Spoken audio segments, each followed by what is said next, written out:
Welcome back to Gemology for Schmucks, everybody. My name is Peter Nelson, and I'm here to tell you everything you need to know about how to appreciate and how to buy gemstones effectively. So today what we're going to talk about is the fourth C, and that is cut. Gemstone cut is important because it is the first time that humans actually start to add value to a gemstone. Gemstones are made by the earth. We finally get them out of the earth and you've got some sort of crystal. Now it's our decision of how to orient that crystal and then how to cut it. And the angles of that cut are very important for creating light return in the stone. So what that means is when light goes into the stone, how does it bounce around? And this is very intimately connected with physics. So I'll get into theory a little bit in this video, but generally what I want you to know is that the angles of the facets, that's the angles of the body parts of the stone, have a very direct relationship to how well light goes into the stone and comes back to our eye, or doesn't. So today, what we're going to talk about is very specifically, what are the faults in cut and how do you recognize good cut quickly? Because these are going to be bargaining tools for you. Once you can recognize good cut, you can accept that, okay, a premium price is being asked and for a good reason. Or if it's a less than perfect cut, that's ammunition for you to go in and bargain and get your best price. If you like a stone that has less than perfect cut, that's okay. There are so many things that come out of the earth that are less than perfect. I am one of them. But there's nothing wrong with that. There's plenty for us to appreciate about less than perfect things. But make sure that you get the right price for it. So the main things that we're going to focus on in this video are the angles of the stones cut and what happens when they're not cut in an ideal way. So there are certain things that you can be trained to recognize very quickly. And once you've seen that in a few stones, you just know. So let's go look at some stones, and hopefully by the end of this video you'll be an expert at how to look at a stone and recognize if it's cut well or if it's cut in a less than ideal way. So let's get into it. You can see that as I move it back and forth, most of the stone will light up. And what causes that is good cutting. So good cutting is not just a design that we like. You might be attracted to this design, but what's more important is the angles. So when we look at the stone from the side, we see that the angles on this pavilion area, this lower part of the stone, are steep enough but not too steep. What about in this stone over here? You see that there's certain areas that have a fair amount of blackness. What's causing that is not inclusions. What's causing that is the cutting.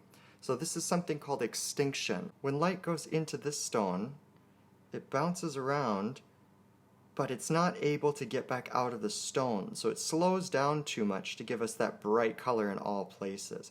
So you can see as I rotate it, there's some areas that light up, and there's some areas that remain black. So this is generally, if you look at it, it seems like a well-cut stone. But we can see because of those black areas, the stone is cut in an angle that is too steep.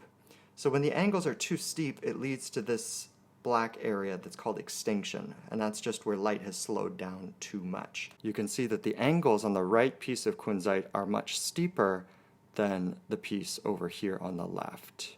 So this one creates extinction, and this one creates window. That perfect balance, that critical angle, is what allows the light to bounce back to us without having dark areas. Now this stone is much the same. You can see that there's a lot of light returned. It's not a very strongly colored stone, but you can see that as you rock the stone back and forth, most of the stone will reflect light back up to your eye. So before we turn over this other stone and inspect it, I want you to look at this central 1/3 of the stone. You can see it's a very different color from the outer rim, right? Now what that is window. So when I pick it up, you're going to be able to see through the stone. So certain areas will light up still, but when I put the tweezers on the backside, without touching it, you can still see the tweezers through it. This area is called window. So transparent stones, if you're looking from the table down, sure, of course you can see the tweezers through. But a well-cut stone, the angles will be correct and allow light to bounce in through the crown, that's the top of the stone, bounce around the back of the pavilion, which is the bottom of the stone, and then bounce up through the crown again into our eyes. That's what allows us to see color. When it's cut with incorrect angles, you get window, like in here, or you get extinction, like over in these black areas. when it's cut correctly, and all of the angles are correct for that stone, then you get this kind of an effect, and the stone seems much more alive when light interacts with it. So here we have 4 more pieces of tourmaline, and I just want to show you as clearly as I can what window is. You can also see that even though the face of the stone is quite big, that it is a very, very thin stone. So because the angles on the bottom are so wide, that's what gives us this massive window. So take something behind it and you should be able to see that image fairly clearly. That shows you that the angles are not cut very well. There you go, very poorly cut angles. So why would anybody want to cut a stone in this way with a big face and very poor angles? Well, sometimes the crystals they can get out of the earth are just in weird shapes, and so they try and maximize the stone that they can get out of that crystal, or that fragment of a crystal. This one is a little bit more included, you can see, but as I move it around and it hits the light, more of the stone has that light return. So the areas where the light is able to go in, reflect around, and then bounce back to the eye. So you can see on the sides, in the 1/3 in the bottom and the 1/3 in the top over here, there's a lot of that real color of the stone bouncing back to us because the light is able to bounce off those back facets that cut at the right angles. You can see this is much steeper than the other 2 stones. So this one, even though it is cut better than the other 2 stones, the window is still quite large. You can see the tweezers on the other side here. We have this piece over here. Again, move it around in the light. See how much of the back facets are bouncing light back to us. That tells us the truth of whether or not it's been cut well. And then we look at the back. And we can see that, again, compared to the first 2, it's much steeper, but still quite shallow. And so when we look at the stone, we can see that this entire area is all window. You can see right through the stone, and it doesn't play around with the light at all. When you're judging the actual quality of a stone and the colors of a stone, you don't judge it off of this area. You judge it off of the area that's bouncing light. If it bounces light and light gets a chance to travel in the stone longer, the light path is longer, and that's the true color of the stone.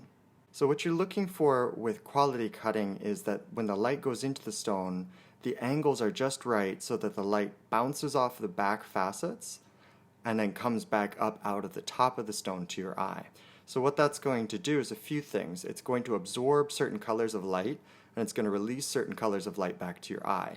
The longer that path of the light is, the more true that color is going to be to what the stone's color actually is. So that's a bit of physics. It's called selective color absorption. So as a recap, what we're wanting is to have a stone that has ideal proportions, and that changes for different types of stones. Peridot is going to have a certain angle that fits peridot. Diamonds have a certain angle that fits diamonds. Corundum, that's ruby and sapphire, has an angle that fits corundum, and that's based on other things that we can cover in a different video. But you want angles that are inside of that range. You don't want angles that are too wide, creating window, and you don't want angles that are too deep, creating extinction. You want that critical angle. All right, everybody, that's all we've got for today. Thank you for joining me in Gemology for Schmucks. Once again, I'm Peter Nelson, and I appreciate you taking this time to expand your mind and your understanding of gemstones. And I hope to see you next time. Goodbye.